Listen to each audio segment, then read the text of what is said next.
Hello friends, and welcome to today's video where this is going to be part 1 of my MBC Gayo thoughts, because we've done the other 2. We might as well do the third one. Here's the thing though, I lied. I posted an ATEEZ video yesterday and I was like, this is going to be the last time you hear from me in 2022. I lied. Hi. Hello. Welcome. This will be the actual last time you hear from me though, so Happy New Year round 2. Anyway, as always, Soompi article in the description. It will have all the stages. It's also the order we're going in, because for this one especially, I really thought about either like grouping the ones I don't really care about at the front or just skipping them all together. And then decided, you know what? We might as well do them all, and we're going to do them in the order that they're listed in, because I'm feeling lazy after watching literally hours of stages. Also, just to, cover my bases, everything I say here is just my opinion. You can think my favorite stage of the night is the worst stage of the night. You can think my least favorite looks of the night were the best looks of the night. We can disagree on my opinions on literally every single stage that I'm going to talk about, and that is totally fine. Okay, cool. Now that we all have that out of the way, let's actually get started. And first up, we have Yoona from Girls' Generation and Junho from 2PM, aka 2 of the 3 hosts, doing a cover of Love Never Felt So Good by Michael Jackson. Right off the bat, let's talk about the looks. I loved them. I love me a man in hot pink. I'm always going to be here for it. Actually, that's not true. We'll get to that later. But, like, the full hot pink look, definitely a moment. And Yoona looked gorgeous. Plus, the set was pretty. So, like, all around, visually, very much a win. However, while the choreo was also quite good, they did commit the cardinal sin, at least cardinal sin to me, which is that they didn't re-record the cover, which, like, I don't know if it's always bothered me to this level of an extent, but it's really bothered me as of late when artists will do this, where it's like, they'll just do a dance cover so they don't think about the vocals, and this could just be me, but I feel like it's a very nice touch if you re-record the song. It really won't take you all that long, at least like you, the artist. It won't take you all that long to re-record it, and I just think it adds a lot to the stage, so like, I was not thrilled that they didn't do that. Annoyed aside, I actually really like this stage. I also really like the fact that for the opening stage, it wasn't just everyone crowded onto a singular stage singing some song. I like the fact that they mixed it up, so it had that going for it too. Moving on, next up, we actually have some covers. So our first cover is going to be IVE doing a cover of Girls' Generation's Lionheart, and these looks, I gasped when they came on stage. Like, they looked so good. The song is also very fun, very cute, and I like the choreo, so all around I was enjoying the stage, even if the lip syncing was a little off at times. Next, we have our first ATEEZ cover, which was Hongjoong and Mingi doing As I Told You by Kim Sungjae, a song that I'd never heard before, and I also don't really ever need to hear again. Also, the background really hurt me. Like, it was almost giving me a headache. There was just a lot going on that I was not a fan of.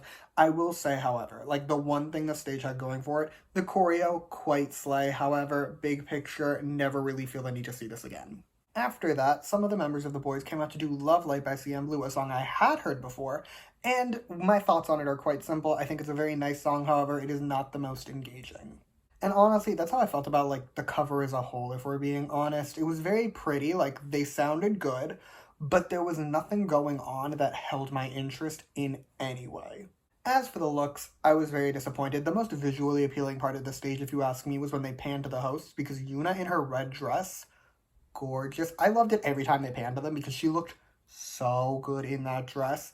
But as for the actual The BOYZ members, Shiny looked bad for one of the very first times in his entire adult life, and that alone makes this a crime against the gays. Closing out Cover Hours Part 1, we had some other members of the BOYZ and some members of ATEEZ doing a cover of I Like You by Post Malone, which was an interesting choice, because to my knowledge at least, this song was never all that popular in Korea, at least in comparison to like other international songs, to say the least. So like, I wasn't totally sure why they did this one, but whatever. It was another dance stage, which means it too committed the cardinal sin of having just no re-recording whatsoever. It was the original Post Malone audio, and I enjoy that Post Malone song. It's not his best, but I do like it. However, I just think the added touch of re-recording a song is very good, and I think all artists should be mandated to do it. Also, the choreo, not great. ATEEZ and the BOYZ are both two groups I have, like, a die-hard stand in the past, and I know for a fact they can both absolutely slay a choreo moment, so I have higher expectations when it comes to their choreo, and frankly, I was very disappointed. Like, the choreo here, very boring, very generic. I just really wasn't a fan of it at all. That said, I know the girlies are going to love this stage, because the entirety of the time you could hear the girlies screaming, which also annoyed me, but, like, it's not that deep. I also can just say for a fact, like, this stage, here's how it felt to me, okay? It felt like it was for the girls, but not the gays. And I feel like you need both of those to really be a power move. And when you only have one, unless it's just for the gays, if you're just for the gays, you're fine. But if you're just for the girls and not for the gays, it's kind of a flop on an internal level for me. And that's how I felt about the stage.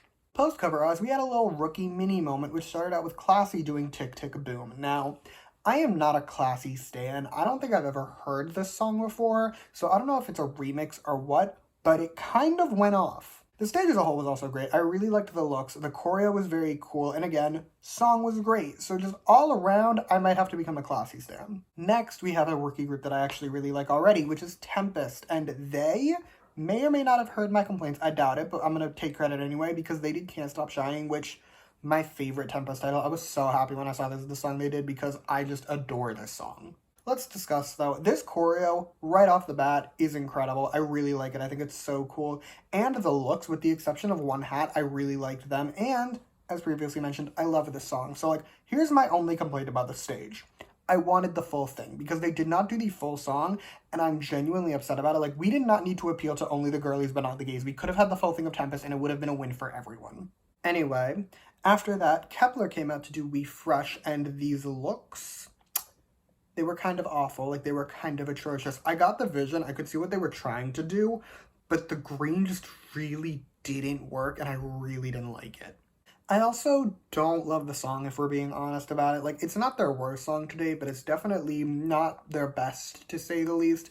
So really, the only compliment I can give this stage is that I really liked the choreography. Also, this has nothing to do with the members themselves. Like, they have no control over this, but the sheer amount of men screaming for this stage absolutely triggered my fight or flight. Like, I'm sorry, I was ready to run into my bed, curl up under the sheets, and hide. Like, it reminds me of those really old Twice stages, like during Cheer Up era or something, where the entirety of the screaming fans was just deep-voiced men, and it triggers every part of me. I hate it. Moving on, closing out this little rookie mini moment, Kepler and Tempest would come together and do a cover of Pretty You by 17, and these looks were so cute. These were some of my favorite looks of the night.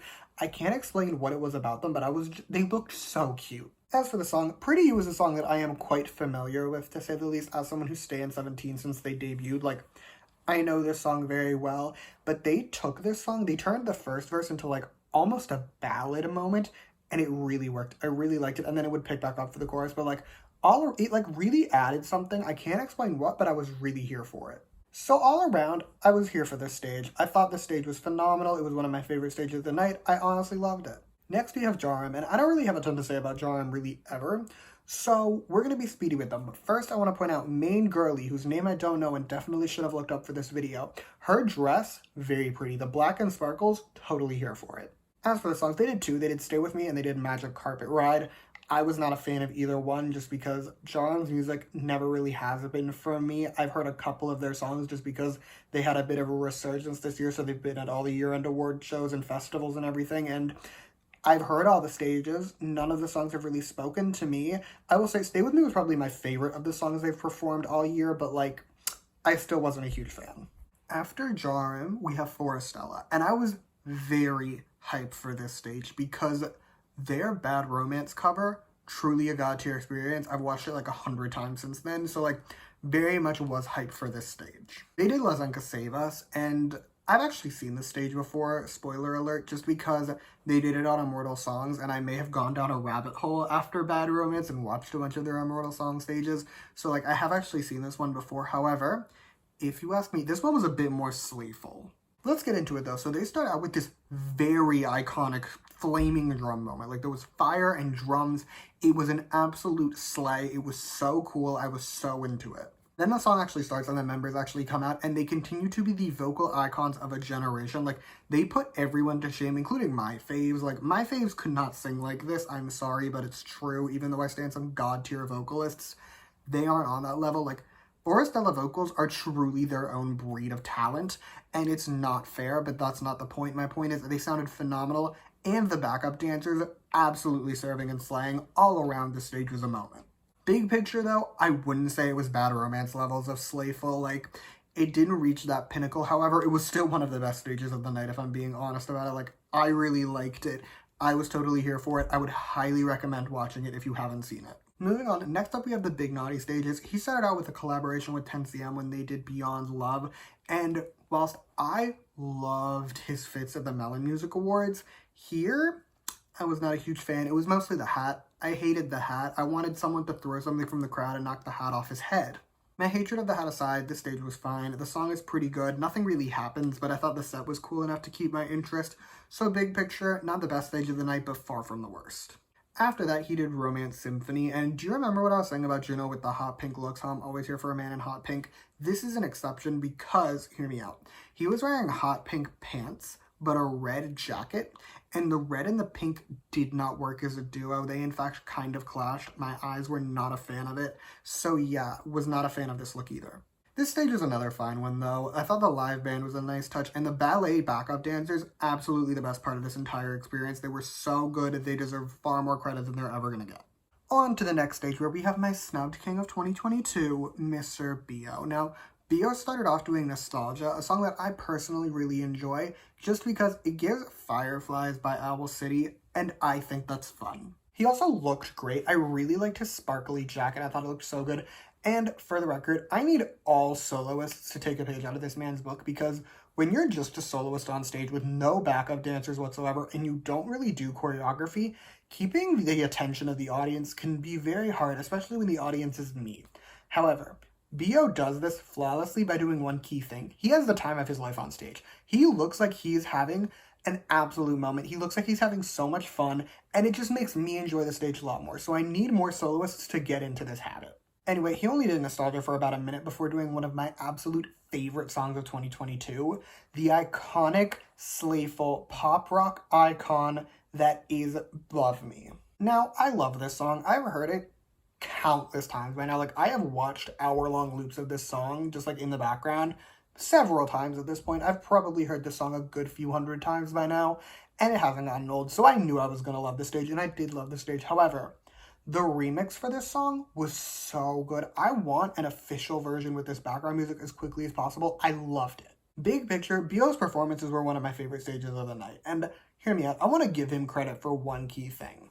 I feel like nowadays, like, idols will always talk about how they love performing and how being on stage is their happiest times. However, they don't really show it as much, if you know what I mean. Like, you'll see them, and with some exceptions, like, there are idols out there where, like, I'll watch them perform, and I'm like, you can just tell they're having so much fun.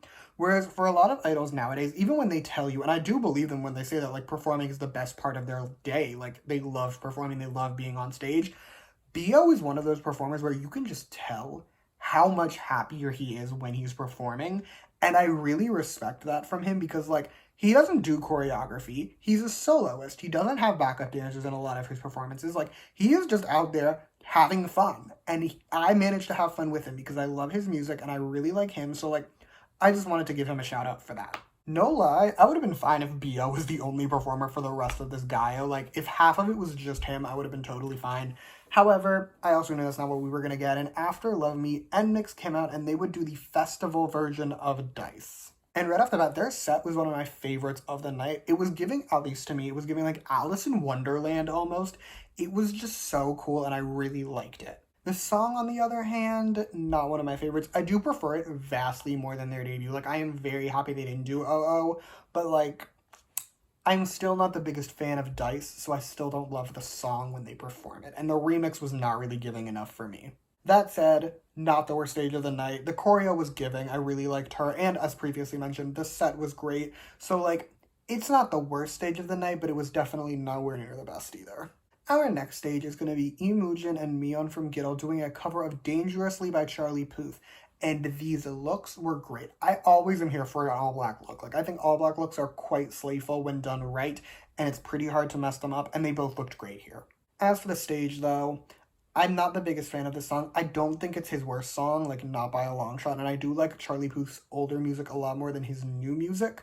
However, it's just not his best song. The only real thing I have to say about the stage is just Lee Mujin is a better singer than Charlie Puth, if you ask me. So, like, he definitely improved on the song. However, like, this is not a stage that I ever feel the need to watch again. Our next chunk of stages are the Yoona stages, and she started off with technically a collab stage with Haechan and Taeil from NCT doing Password 486, but like, it was really mostly NCT because she didn't come out till the end. That said, it was quite good. Haechan looked so good in his black sparkles. Like, I'm biased, I'm a Haechan stan, but like, I thought he looked great. And also, Taeyeon, Haechan, and Yoona, once she came out, are all great singers, so like, the vocals were definitely giving, and Haechan was just having so much fun on stage. He was very cute. Then, Taeyeon and Haechan left, and Yoona performed Event Horizon, and this is one of those songs where, like, I get why it was such a hit. It's just not really my favorite song. So, like, the background was really pretty. I'll give her that. However, the stage itself, not one of my favorites of the night. After that, Doyoung, Jaehyun, and Jungho did Can We Go Back? And this stage, I was shaking. It was incredible. First, the looks were amazing. As previously mentioned, I love me in all black look. I will always love me in all black look. And they looked so good here. So there was that. Also, the song is good, and the choreo, I may have felt some things. So, like, yeah, all around the stage was a moment, but I also have nothing else to say about it, so we're gonna move on. Next, Lee Mujin came back, and he sang Astronaut, and his set, quite possibly my favorite of the night, if not, like, top 3 for sure. It was just so pretty. It was, to be fair, giving more Christmas than New Year's, but, like, I love me a Christmas aesthetic. I'm definitely not complaining. This song, though, is fine. It's nothing, like, super special, but it's not bad either. And mostly, the set is, like, the only real thing that I liked about the stage. And by the halfway point, it's kind of getting old. So, like, this was definitely one of the weaker stages, if you ask me.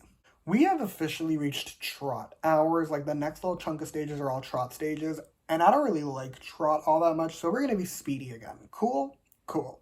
First up was Songgain, who did Reminiscence. She had the same setting as Lee Mujin's stage, so I did really like that. And I thought the harmonica was a nice touch, but as a whole, I thought the song was pretty boring and I wasn't the biggest fan. Next up is Youngha. He did What Happened and I just really don't like Trot. I will give him his set was cool, and I liked how they integrated the hosts, but like, I just really don't like Trot, so I was not here for either song. Closing out Trot Hours is Jung Dongwon, who did Benori. Now, this was my favorite of the Trot songs, I will give it that, because it felt the least like a Trot song. However, I still didn't really love it because of the Trot elements that would come in, and I just don't like Trot. And with that, we finished Trot Hours. It was much more of a struggle for me than you, trust me, but we made it. Moving on though, we have reached the final male performers of this video, which is the Stray Kids Dance Racha unit, aka Felix, Hyunjin, and Minho, doing Taste. And these looks, my god. Minho especially, like, really shook me, although to be fair, I like Minho the most out of the 3 of them. I think he looks the best on any given day, so, like, that's not a huge surprise, but, like, they all looked great. Looks aside, though, I really like this stage. The choreo was very slayful, the song is solid, and previously mentioned, looks phenomenal. So, like, all around, I was a fan of this stage. Closing out this video, we have IVE, who came out and performed the official song of the year, kind of, aka they did the rock remix of Love Dive. And frankly, would I have preferred Afterlike? Yes, because I always prefer Afterlike. It's my favorite IVE title as of this moment, but, like, I'm not going to complain about Love Dive. Speaking of Love Dive, let's get into the stage. This was not their best work, if you ask me. I really wasn't a huge fan of the remix, if I'm being honest. Like, it wasn't giving in the way the original version does. And also the looks, not my favorite either. Like, even of the night, they were the lesser looks I've had. And definitely of, like, all of these year-end performances, one of the worst. So, like, I just really wasn't here for any part of the stage, if I'm being really and totally honest about it. And I'm disappointed because I've loved pretty much every other IVE stage from this year-end experience, except for this one. So, like, I'm kind of disappointed they went out on a low note, but it's not that bad. And yeah, that's all I have for you today. Thank you so much for watching. Part 2 should be out tomorrow, or eventually it'll be out, I don't know, but like, it'll be out eventually.